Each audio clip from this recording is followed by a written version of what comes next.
Hey guys, how's it going? It's Danconia here, welcome back to Overwatch. And for a lot of the time during the year, most of the time actually, we always pick out the bad stuff in Overwatch, right? We always say, well, Blizzard could have done this better, and Blizzard could have done that better, and we want this and we want that. Well, it's almost Christmas, and I think it's time to look at Overwatch with a bit more of a happier light, shall we? So I've picked out 5 things that we should be thankful for, that we have seen introduced into Overwatch this year, or announced around Overwatch this year. And there's been actually, when you look at it, I mean, we've all been talking about, oh, there's been a massive content drought, we haven't had this, we haven't had that, we haven't had, you know, new brawls and events and stuff like that. But when you look at the core game, it actually has had some pretty big updates this year that have changed a lot of things. So, we're going to go through it. So at number 5, I have put awesome skins. Now, I don't think anyone can argue, and I would put this probably on the list every year, because we have had some really phenomenal skins. So some of the ones I picked out, when you go back to Lunar New Year of 2019, you've got the Reinhardt skin, you've got the Zenyatta skin. Then moving on into Archives, and we got the Scientist Moira skin, which was really nice, and a different type of skin for Moira, which really stood out. And then we had High Roller Wrecking Ball, or Hammond, which, to be quite honest, I am still of the opinion that it is one of the best, if not the best, Hammond skin in the game. I mean, those sunglasses say it all. It is a great, great skin, and it's only an epic skin, so well done to that for Blizzard. Then in Anniversary, and we got Academy Diva, which, you know, was meant to break the internet. Didn't quite break the internet, but still a really good skin. And we got Toxic Roadhog as well, which is a really, really nice skin. There was a lot of good skins in the Anniversary event. And then moving through to Summer Games, and we got the Genji skin, the Legendary skin, which was really nice. And of course, we got Torbjorn in some shorts and no top. I mean, like, what else can you ask? A Torbjorn with an inflatable hammer. Like, wow. We don't need any more than that, do we, in a year? Then we moved into Halloween Terror, and we had the, what I call the World of Warcraft Ashe skin. It's actually called Warlock, but it just reminds me of World of Warcraft, especially the Bob, which is just like rock and molten. It's such a good skin, and I don't even play Ashe, but it's a great skin. And then we also had the epic skin, the Gorgon Lucio, which again, another fantastic skin. Then we roll into Winter Wonderland, which we're currently in as well, and damn, that Rat King Reaper skin is so darn good. And then we got Rhyme Sigma, which is also really good, and we finally got the Ugly Sweater 76, the Dad 76 sweater, which I think we've needed for a long time. But also we had the promotional Lego Bastion as well, which is also a standout skin that we got this year. So we've had a lot of good skins this year, as we kind of always do, but I don't know why, but this year seems to stand out. This year really seems to stand out. But it's not just that, we've had other stuff this year. So we had the introduction of the workshop, which I put at number 4 earlier this year. Much earlier this year when you think about it now. It seems like the workshop's been around forever.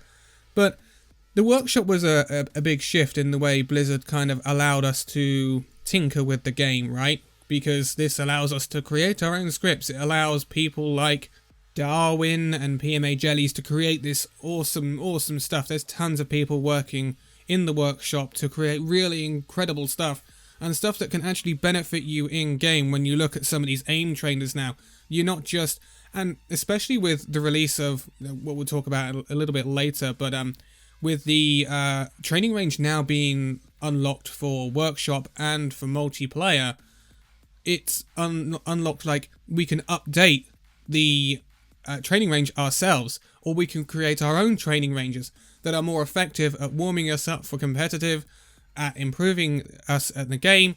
I've seen, like, Darwin's created stuff where you've got, like, you've got to react with Reinhardt with his shield to stopping shatters and stuff like that, or McCree or Zen to react to an incoming Sombra EMP. That stuff, for reaction time to those sorts of ults, is fantastic. That is really good training material for people who are trying to get better and competitive at countering those sorts of things. So it's a really massive thing for a lot of people, and you know, it's brought a lot of success for a lot of people, and the workshop is still in use today with a lot of stuff, and I think it's a great thing.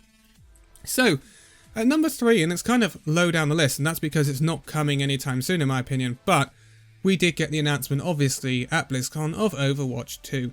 And yeah, it's not an update to the game, but it's something a lot of people have wanted for a very long time, and that's basically lore. And it's lore in Overwatch, we've all been moaning about it. Zen's got no lore, Lucio's got hardly any lore, and it looks like that's all going to change with the introduction of Overwatch 2. Obviously we don't know when Overwatch 2 will be coming out.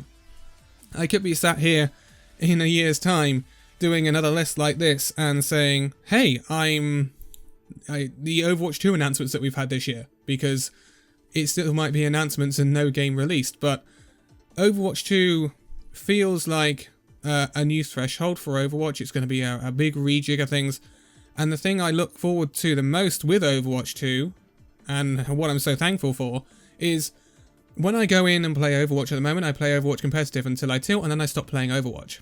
And I won't do that when Overwatch 2 comes out. I can almost guarantee it. And the reason for that is, I will play Overwatch competitive until I tilt. Then I'll go and play the PvE.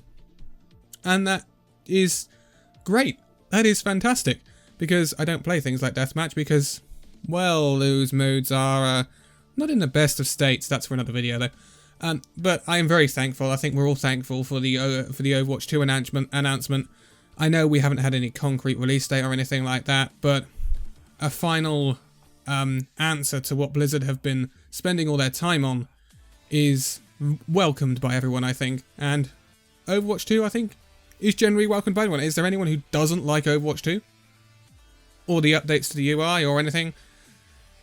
At least its movement and its big changes. And talking of big changes, here comes number 2. And at number 2, I've basically put patch 1.43. Now, patch 1.43, if you're not out with your patch numbers, it's the latest patch. It's the patch on live servers now, which introduced the barrier nerfs. It's the only strong meta change we've had implemented by Blizzard this year, apart from what's at number 1, which we'll talk about in a minute. Obviously, it was needed. I still think there's a lot of things that need to be changed in the game, but we all have our opinions on that. There's a lot of I say a lot of heroes. There's a few heroes that are clearly OP, but barriers were causing a major problem. And I'm thankful that we are not in this position where we are just shooting at barriers or we're just placing barriers, because believe me, like, it's horrible for DPS to play against barriers all the time. It's horrible for tanks to just be placing barriers all the time and not really getting much done. So it never really benefited anyone. But with the introduction of patch 1.43, tanks have got more impact because they're more brawly. DPS can get more done because there's less less barrier HP on the field. And everyone just seems a bit happier, everyone's moving a bit quicker, everything's just a bit more lively when you're playing the game. And I have noticed, and I've been keeping an eye on this, the numbers on Twitch, right, for the viewers for Overwatch, I saw a lot of the time pre-patch 1.43, the numbers were going below 10k, and that's the lowest it's ever been, right? Overwatch really was suffering, but since then, I've seen a big uptake in thousands, I'm talking about, in terms of uptake in viewership for Overwatch in Twitch, just Twitch alone. And you've seen streamers coming back to the game. J3's come back to the game, who used to be a pro. Tim the Tapman is playing more Overwatch now, and that is fantastic to see. I miss the days in 2016 and 2017 where some, the big streamers, a lot of my favourite streamers were playing Overwatch. And I get the point that times change, but it's nice to see that the updates to the game, the introduction of the announcement of Overwatch 2, and mainly the patch 1.43, and some of number 1, which we'll talk about in a minute again, has brought some people back. It's not going to bring everyone back. You will never get everyone back, but it's nice to see Overwatch has kind of kind of halted the decline in recent months. And that is great to see. But at number 1, I really couldn't put anything else. It's Rowlock. Rowlock was introduced near the end of Overwatch League, at the end of Overwatch League Stage 3, between Stage 3 and Stage 4. And it's the biggest meta shift that Blizzard have ever forcefully implemented. Like, when they introduced Brigitte, that was a meta shift because Brigitte was OP and she basically was built to counter dive. But Rowlock, it eliminated so many things. It eliminated multi-DPS, well, I say multi-DPS, more than 2 DPS comps. It eliminated the scourge of, especially Overwatch esports, Goats. Goats was gone. Goats is impossible to play now, unless you play in Quick Play Classic. And good luck getting a team to play Goats. But it heralded a massive meta shift. Yes, it threw us into Orisa. It threw us into Orisa Hog and then Orisa Sigma.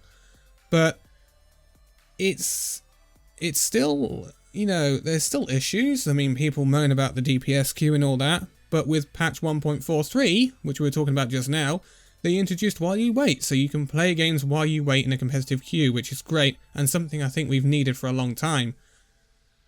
But the Rowlock, I mean, Rowlock was, well, not Rowlock, but Goats was affecting Overwatch League viewer numbers. It was affecting people playing the game, that they didn't want to play the game. It was boring. There was no DPS on the field.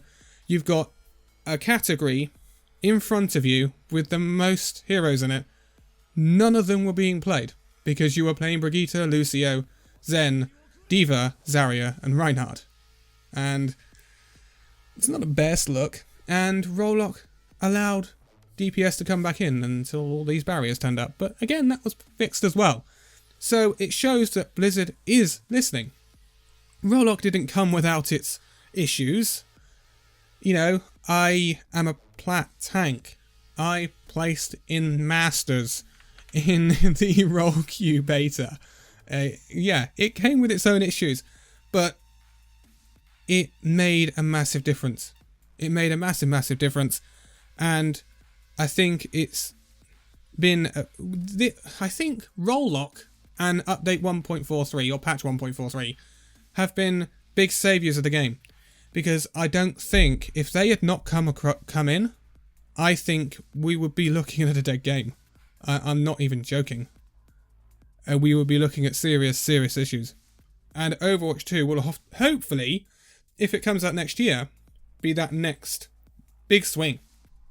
And that would be great to see. But those are the 5 things that I wanted to pick out to be thankful for to Blizzard and the devs of Overwatch for this year, because we're always ripping into them. We're always being down on the devs at Blizzard, and sometimes with good reason, and sometimes we just can't be happy. Let's be honest. But I think it's time to give them an acknowledgement and give them a pat on the back for some of the stuff that has really made a big difference this year to Overwatch.